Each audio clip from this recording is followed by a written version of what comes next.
મારે એક સવાલ હતો. તમે અત્યારે કીધું એન્જિનિયરિંગ કરી તમે, એમાં તમારો એન્જિનિયરિંગમાં મેળ ના પડે એટલે આરજે બન્યા તમે?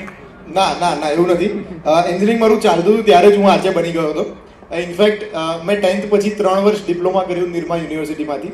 એના પછી 3 વર્ષ મેં બેચલર્સ કર્યું ઇલેક્ટ્રિકલ એન્જિનિયરિંગ ઇન્ડસ યુનિવર્સિટીની અંદરથી. હવે જ્યારે ડિપ્લોમા પત્યું ને એ વખતે જ મને જોબ મળી જતી હતી એક જગ્યાએ, પણ એ વખતે મેં ના લીધી કારણ કે બેચલર્સ ફિનિશ કરવું હતું. હવે બેચલર્સ ફિનિશ થવાનું જ્યારે છેલ્લું વર્ષ બાકી હતું એની પહેલા મને મિર્ચીમાં જોબ મળી ગઈ હતી. અને તમારે આમ જોર આવતું જોબ કરવામાં કે એવું કરી કરતા? હા, જોબ જ છે ને, બીજું શું છે.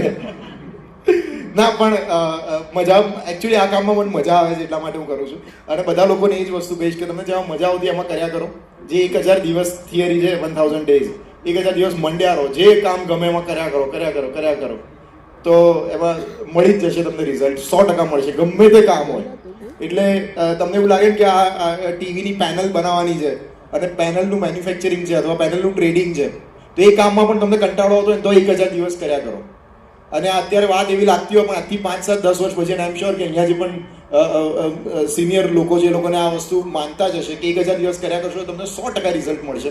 પણ એ કર્યા કરવાનું. આજકાલ લોકો 18 મહિનાની અંદર જોબ ચેન્જ કરી દેતા હોય છે કારણ કે અમને રિઝલ્ટ નથી મળતું. ઇન્સ્ટાની રીલની જેમ 30 સેકન્ડમાં રિઝલ્ટ જોઈતા હોય છે તો એ નથી મળતા ને. આ એક મોટું રીઝન છે. હા, બીજું કઈ કહેશો? બેસી જાઓ, હવે બહુ થયું. હા.